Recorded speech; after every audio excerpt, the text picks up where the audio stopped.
Treasure Island. Chapter 5.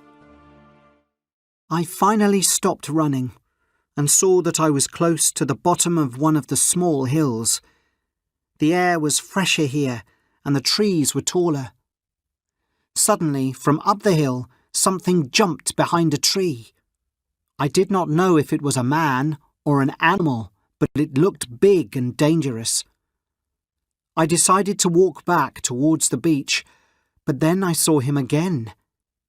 I realized it was a man, but he was running very fast from tree to tree.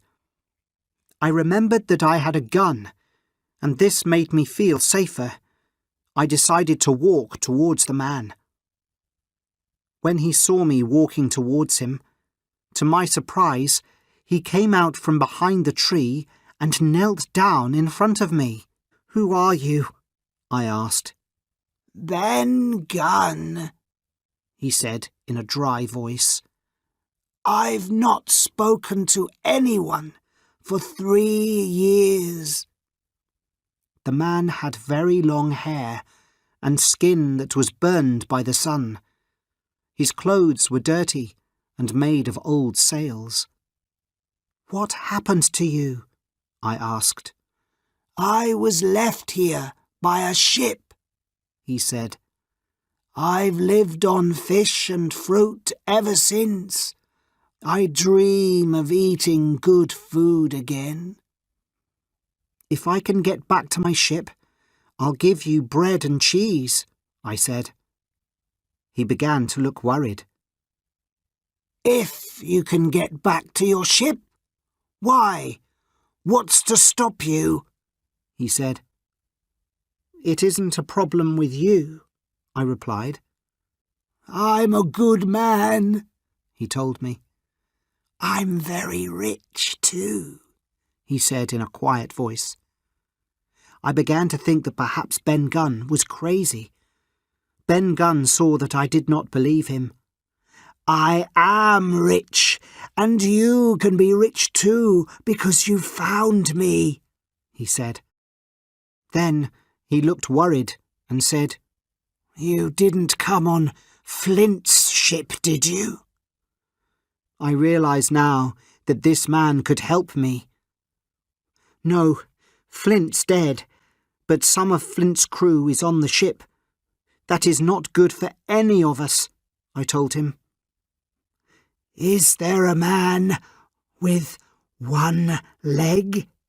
he asked. "Yes, Silver. He's the cook and their leader," I explained.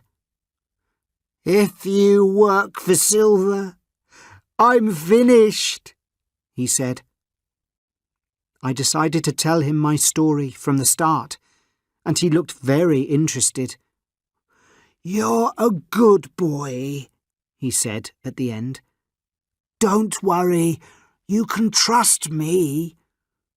Do you think that Trelawney would give me money and allow me to come home on the ship if I helped him?" he asked. "Of course," I replied. "And he'll need your help on the ship home, I'm sure." "You're right," he said. "You know, I was on Flint's ship when he hid the treasure here. He was with 6 men, and they were on the island for about a week. We waited for them on a ship called the Walrus. One day, Flint returned to the ship on his own. The other 6 men were dead. We don't know how he did it. Billy Bones and Long John Silver were with me on the ship. They asked Flint where the treasure was. 'You can go on the island and look for it,' he said, 'but you'll be there on your own. I'm taking this ship home.' 3 years ago, I was on a different ship. When we saw the island, I told our crew that Flint's treasure was on it. We spent 12 days looking for it. They were not happy when we found nothing. One day they went back to the ship and told me I could stay. Here's a gun and a spade. You can look for the treasure on your own, they said.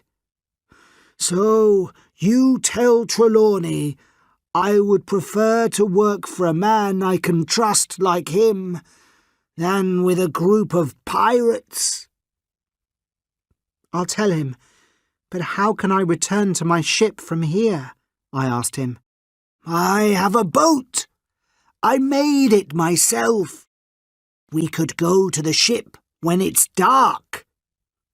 Suddenly, we heard the sound of a gun. They have started to fight, I said. We must be quick. I began to run back with Ben.